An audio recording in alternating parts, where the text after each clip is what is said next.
Good morning. It has once again been a week. Stephanie, would you drop a pebble in our water bowl just so that we are holding all those affected by ice, all those in Venezuela, and so many of us who have fear and sorrow in our hearts today.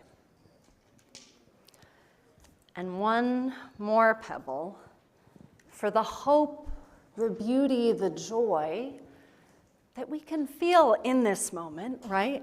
Yeah. And that still ferociously persist. Amen. And good morning.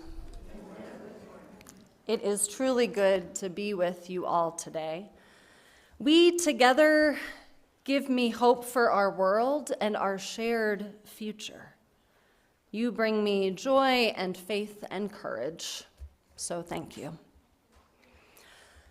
My name is Reverend Kayla. I'm your minister here, and it is a great honor. I'm joined today in worship leadership by our music director, Mignon Dobbins, on the piano today. Thank you, Mignon. Our guest musicians, there they are, Sarah Emery and Eileen Young on alto saxophone. Our director of faith formation, Pam Leffley. I'm going to keep going because we don't have time for all the applause. Our worship associate, Kathy Orms. Our care team, Kathy Orms. Our care team representative, Stephanie Keys. And we are also joined, of course, by tech, greeting, ushering, planning, folks who serve so many roles and are essential in this gathering, happening and being fruitful, joyful, and hopeful. So thank you all. Let's take a moment to get to know one another just a little bit better, and we're going to start by just connecting with our Zoom folks who are online. You can wave to them in the camera and wave to our alcove folks while we're at it. Folks on Zoom, please say hello with one another in the chat, sharing who you are and perhaps where you are as well. Now, folks, in person, we're going to take just a minute to say hello, share your names, and if you don't feel like talking, a high five, a pound, airwave, all are great.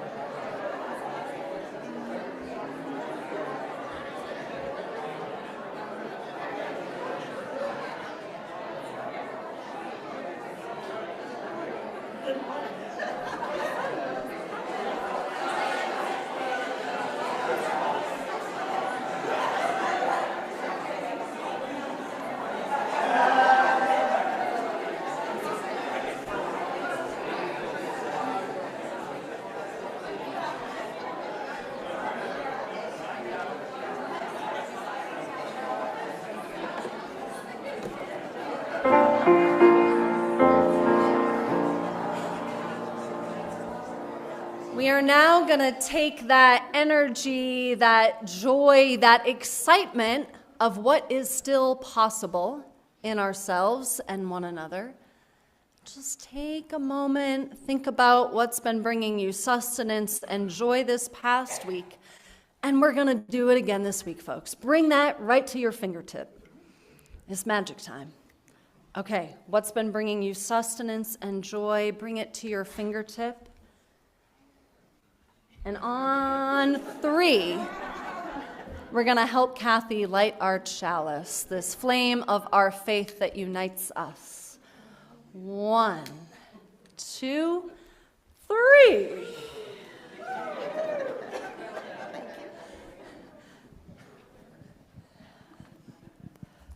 Good morning. Our gathering song is A Place for You by Melanie DeMore. And there's a slide coming up. There she is. Awesome. So this is a little call and response. We've done it a few times. So in a second, I'm going to ask you to stand. I'll sing a line. You repeat it back to me. And then we'll do it again. Like we'll sing that line again. And if you want to add harmony, you can. Some of you know some harmony for it. So please rise in body or in spirit. Spirit, may a place for you where everything is new. Spirit made a place for you where everything is new. Spirit made a place for you where everything is new. Grace has made a place for you where everything is new. Grace has made a place for you where everything is new. Grace has made a place for you where everything is new. Love has made a place for you where everything is new. Love has made a place for you where everything is new. Love has made a place for you where everything is new. Very good. Nice harmony.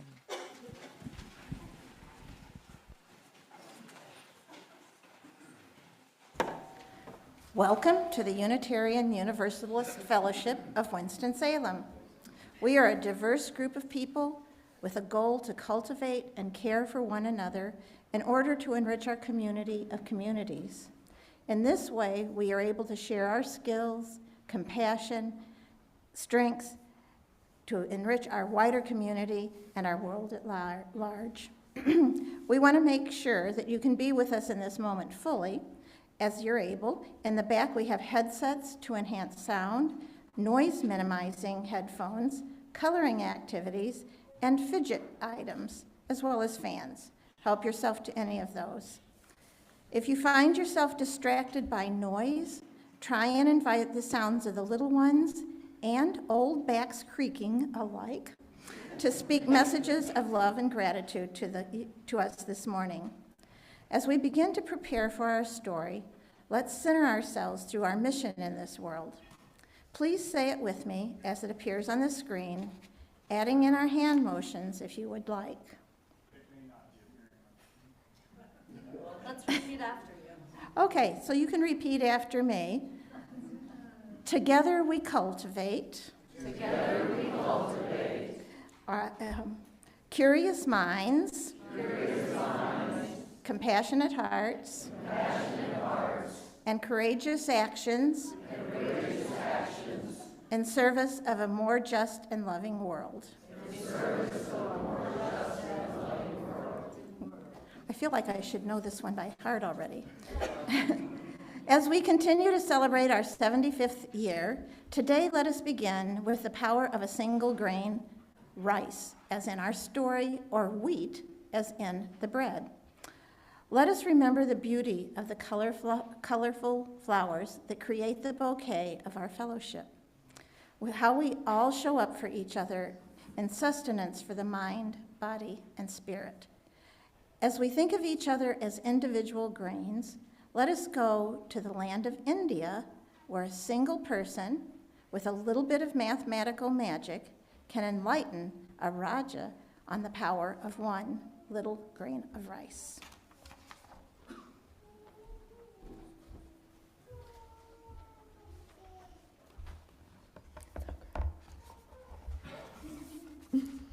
Long ago, In India, there lived a Raja who believed that he was wise and wise and as fair as any Raja should be. The people in the province were mostly farmers, and what they farmed was rice. The Raja decreed that everyone must give him most of their rice. I will store the rice safely, and one day, if there is a famine, I will share it with all of the people, the Raja promised. Now, each year, the Raja's rice collectors gathered rice from all of the farmers, and they carried it away to the stores and packed it up carefully for the future. And for many years, the rice grew well, and the people harvested a bounty of rice, and the Raja collected most of that bounty and put it away in the stores. But then came a year when the rice grew badly, and there was famine and hunger throughout the province. The people had no rice to give to the Raja, and they had no rice to eat themselves. So the Raja's ministers went to the Raja and implored him, "Please, Raja, now is the time to share the rice with the people. They are hungry, they are starving." And the Raja said, "Oh, I cannot do that. What if I become hungry? It's just not done. Rajas should never be hungry." So time went on, and the people grew more and more and more hungry. But the Raja would not give out any of the rice. So one day, the Raja decided, we'll have a feast, because Rajas should have a feast for themselves and for their court. And so the Raja invited all the court to come, and he asked the attendants to go to the storehouse and bring enough rice for the feast. And on the back of a great elephant, the attendants loaded up bags and bags of rice, and the elephant carried it towards the court to give to the Raja. And a village girl, Rani, noticed that small grains of rice were trickling out of the bag of rice from the elephant's back. So she began to follow the elephant towards the royal court, and she collected all the rice as it fell down. And when she arrived at the gates behind the massive elephant with all of the rice and had a little bit of rice in her hands, the court guard said, "Thief, stop, you're a thief, you stole the Raja's rice." And Rani said, "Oh, no, I didn't steal it. It was spilling out, and I collected it, and I brought it to return to the Raja." And when the Raja heard this, he was overjoyed. He was like, "Wow, what an honest girl. Thank you for being honest. I want to reward you with a fine gift. What would you like? Name your reward." And the Rani said, No. Doing the right thing does not require a reward. I'm happy to give it back to you." But the Raja insisted, as any good Raja would do, on rewarding his loyal subject. So please, name your reward. What would you like? And Rani said, "I would like 1 grain of rice, please. Just 1 grain of rice today. And then every day for 30 days, if you would, please to double the grain of rice." So the Raja said, "Well, very well. It's a pleasure for your highness, the Raja, to do this favor for you. And it's a small reward that you asked for." So the Raja presented Rani with 1 grain of rice. And then the next day, Rani was presented with 2 grains of rice. And on the 3rd day, Rani was presented with 4 grains of rice. Right. So this continued, and on the 16th day, Rani was presented with a bag of rice that contained 32,768 grains. Altogether, she had enough rice for 2 large bags. This doubling adds up to more rice than I expected, thought the Raja. But surely her reward won't amount to much more. And then On the 30th day, the final day, 256 elephants crossed the province, carrying the contents of the last of the royal storehouses. 536,870,912 grains of rice. Altogether, Rani had received more than 1 billion grains of rice. The Raja had no more rice to give. "And what will you do with all of this rice?" the Raja asked Rani, "now that I have none?"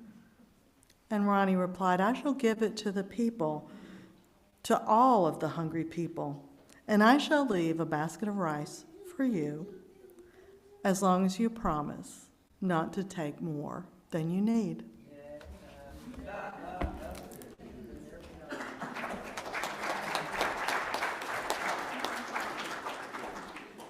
In honor of Rani and Sarah and Ruth and so many throughout history and today, and so many in this room who used their love and their smarts to bring love and justice to our world, let us rise in body or in spirit and sing number 212, "We Are Dancing Sarah's Circle."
Some of us will stay here for our musical meditation.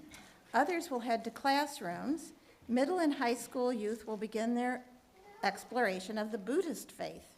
And our elementary age class will be making vegetarian biryani. Sounds wonderful. Before this, we offer some questions that we might want to talk about with each other at coffee hour, with friends, or family over this week. I wonder, what gifts or skills can you offer for the good of the whole fellowship? What gifts or skills can our fellowship offer for the good of our wider community? As we ponder these questions, let's sing our children who would like to attend class today into their classrooms. We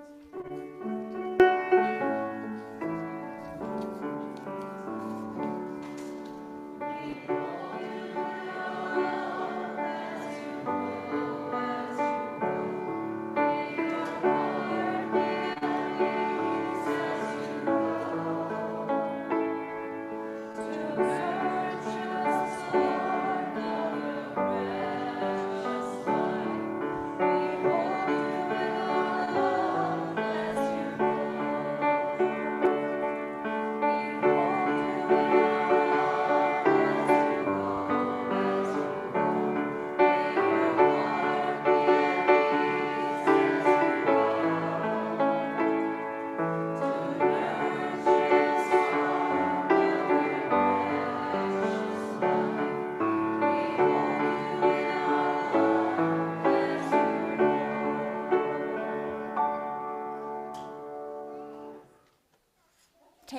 deep breath and ground ourselves.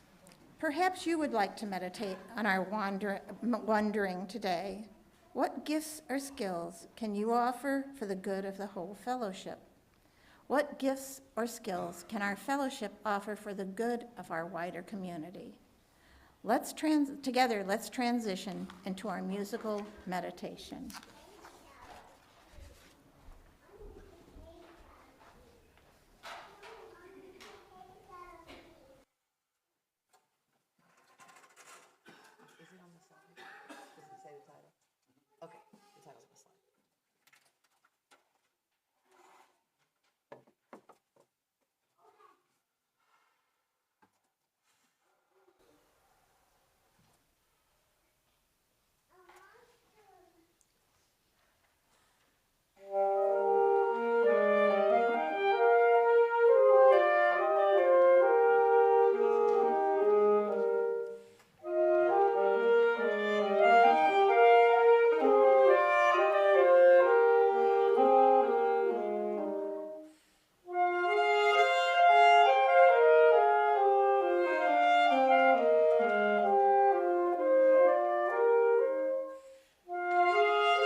Sometimes the topic I plan to talk about stays the same, but the story, the details change.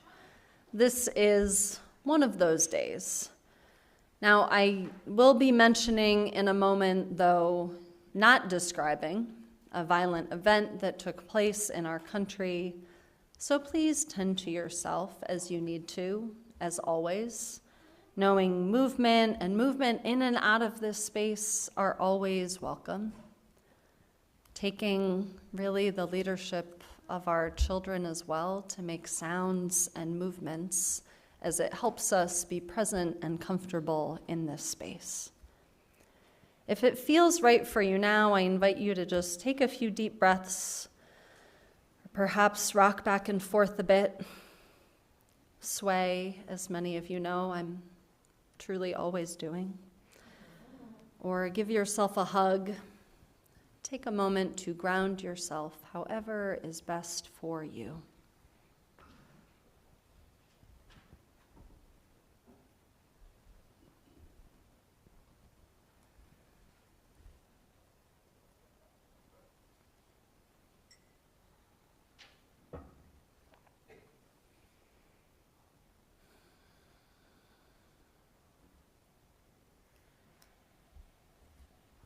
Renee Good could have been so many of us. A colleague who lives in Minneapolis wrote this week. And now she is gone. ICE officers ended the future of a mother in her mid-30s, and this happened just a couple blocks from the home of this colleague who shared she could have been just about any of us. This colleague's name is Reverend Ashley Horan. This colleague who lives probably just a block from where this event took place. Now, Ashley Horan is a vice president at our Unitarian Universalist Association and had for many years been the director of our Side with Love Justice program. Ashley has posted many videos to social media in recent days, understandably. In one of them, she said that she knew that in some national media, the people of Minneapolis were being called lawless thugs. And she wanted to show the real truth. Recording on live, she walked 37 seconds outside of her door to the site of the murder. She showed the memorial of flowers and love notes that had sprung up. And then she turned, just pivoting 45 degrees, and showed that these blocks had been blocked off by neighbors, by community members.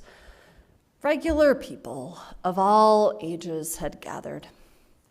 Some maybe grabbed their Easy Up tents from who knows what closet in their church or fellowship, pulled it out, set it up, and set up a table with food for anyone who might need food, or with the knowledge that sometimes conversation is just better when we're eating together. And it was Minneapolis in January, so some were tending to bonfires. There was music and conversation and children running around. And then there were a whole row of people along a wide sidewalk, lined up to unironically break ice. The literal ice that had taken over sidewalks in Minneapolis in January. People gathered with metal shovels, probably some sand and salt too, to, in concert, together, break up the ice, to clear the pathways that connected one home from another, to clear the pathways that connected people to be together in this time of need, tending to their community, tending to their shared space. A beautiful sight to behold. Famous Presbyterian minister Fred Rogers, Ashley reminded us, said, always look for the helpers. Always look for the helpers. The hopeful and tragic truth of moments like this, Ashley reflected, is that so many of us are called into our best selves. From love and deep interconnectedness, we are called. From our hearts breaking and breaking open, we are led into who it is we were always meant to be. We create joy. There was laughing around these bonfires when we work together, even amid shocking tragedy. Now, what struck me most about Ashley's video was that though she was clearly holding grief and heartbreak and fear, she also had this overflowing joy that was spilling out through a little screen. A joy and pride for her community, for their capacity to come together once again, for their capacity to tend to one another and build a better world in that very moment, and through the deepening of relationships and power that was happening just then, to be used strategically to make their community more safe. It was this joy I felt in her, this deep knowledge that she was clear in what was hers to do. She was clear in what her role was in the moment, and she was among other people who either knew what their role was or were figuring it out, were showing up and listening to what was needed, what needs they could fill. Now, it was this joy I felt in her that pulled me to preach really about what she said today. For there is a joy in knowing that we are doing what is ours to do together in concert with others doing what is theirs to do, especially when it is in the service of something greater: community, justice, love. Mary Oliver, poet, sage of Unitarian Universalism, and so many others, for one moment. If you suddenly and unexpectedly feel joy, don't hesitate. Give into it. There are plenty of lives and whole towns destroyed or about to be. We are not wise, and very often we are not kind. And much can never be redeemed. Still, life has some possibility left. Perhaps this is its way of fighting back, that sometimes something happens better than all the riches or power in the world. It could be anything, but very likely you notice it in the instant when love begins. Anyway, that's often the case. Anyway, whatever it is, don't be afraid of its plenty. Joy is not made to be a crumb. Mary Oliver and her poem, Don't Hesitate. We notice it in the moment when love begins. Love breaking through heartbreak, moving us towards one another and deeper purpose.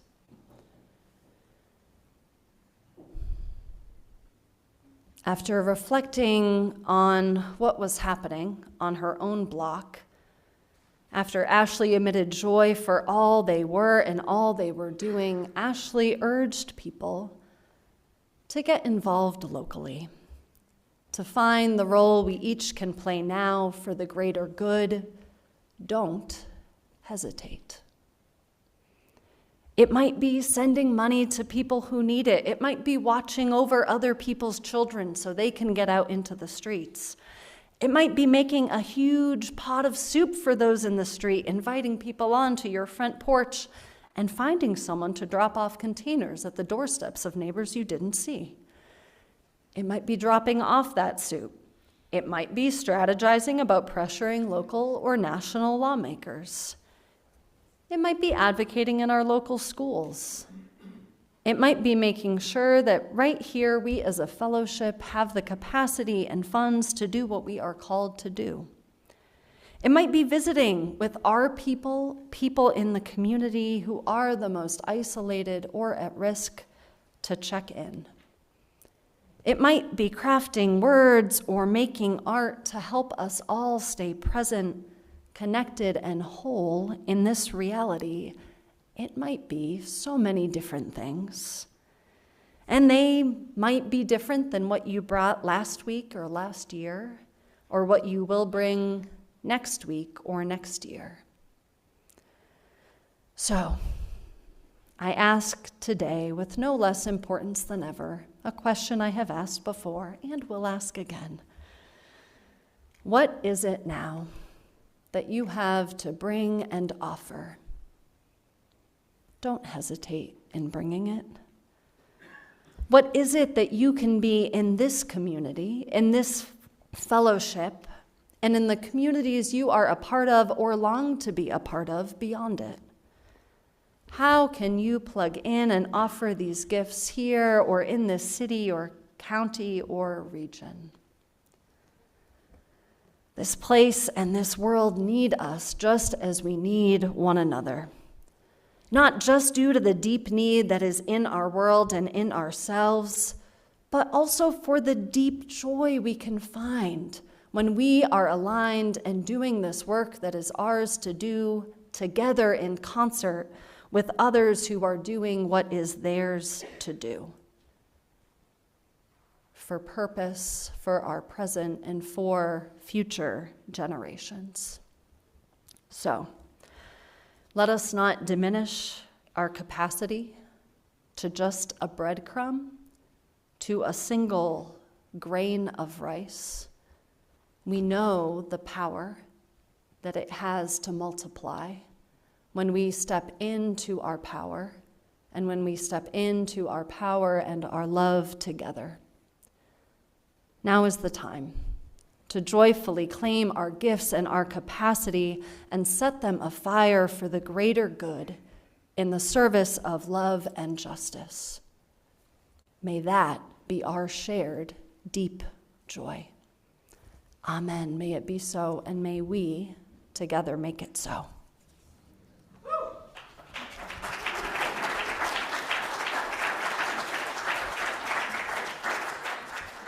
Please rise in body or in spirit for number 6, just as long as I have breath.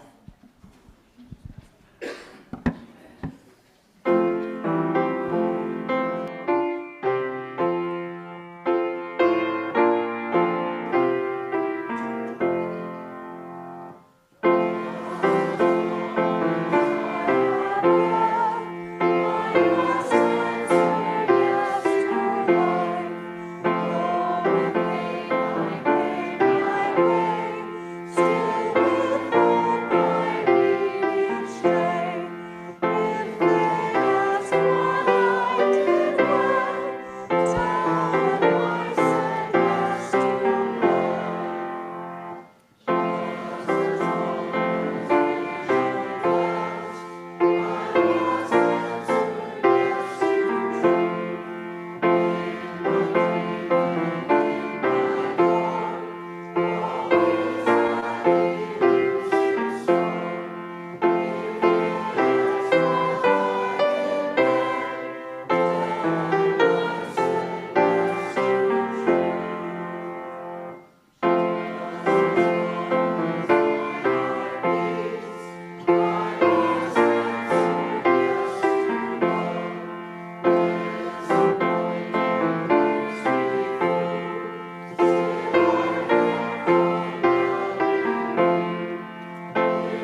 Our Share the Plate partner this month is UU Justice North Carolina. In 2025, they supported migrant farm workers and ICE watch programs and provided safety programming for us and other congregations. Their North Carolina UU the Vote campaign in 2024 was the largest activation of UUs in the history of our organization, organizing over 1,100 UUs across 21 congregations. They also led the formation of a statewide interfaith coalition to address social justice issues, and Reverend Lisa, their executive director, came here to launch this program with us. If you'd like to join this effort, check out their next onboarding session on January 18th. Your donations will help UU Justice North Carolina continue the fight for equity and justice in North Carolina. While many of us have auto payments set up for pledges, we encourage you to consider contributing a little extra cash to our collection plate if you find it within your means. Cash contributions and checks marked share in the memo line will be split 50-50 with UU Justice North Carolina. For added convenience, you can also text your contribution or donate on our website. I invite the ushers to come forward as we listen to our offertory music.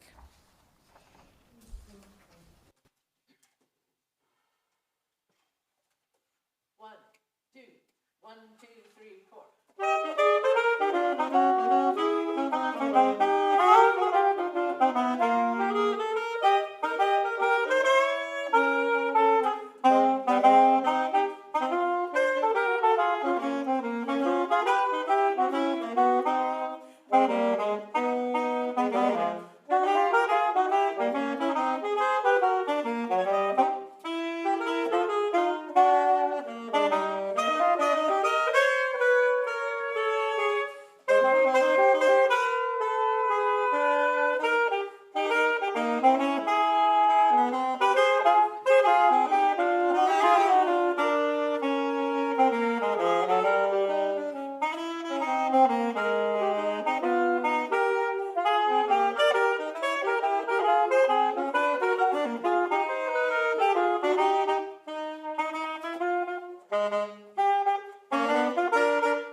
Let's give another special thanks to all of our music for this morning.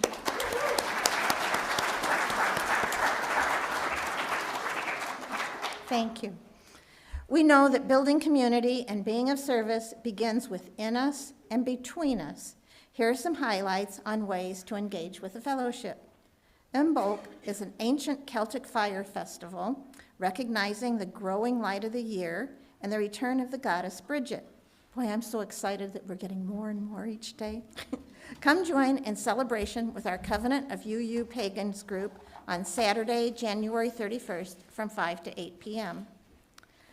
Women Eating Cake is a winter gathering of our UU women, and it's open to all UU members identifying as women. It's a chance to reconnect after the women's retreat, welcome new faces, and strengthen the bonds that sustain us. And of course, eat cake. Join us on January 24th from 2 to 5. This Saturday afternoon, our Restoration and Renewal Group, our spiritual circle for people of color, is meeting again. All UU and UU curious or adjacent people of color are welcome to attend. And this Friday, all are welcome to join us here for game night. You can find information on these and many other community happenings at our fellowship.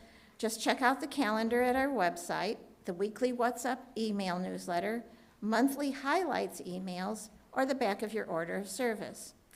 Our final announcement is about what's happening right now for newcomers. Newcomers, you are invited to join our New Here session after the service. Head out the doors and across the lobby to the end of the hall, turn right, and you will find the welcome room directly ahead. If you need assistance, just ask somebody with a blue name tag like mine, and they'll be happy to help. Zoom folks, simply hang on and then join. Oops, is that right? Yes. Simply hang on and then join the breakout room you're invited to.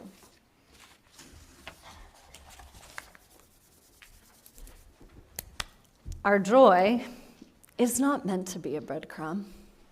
Our power is so much more than that of a single grain of rice. It multiplies together.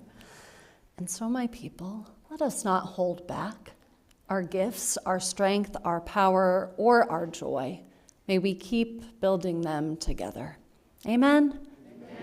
All right, let's rise in body or in spirit and join together for our chalice extinguishing song, May I Be Light in You.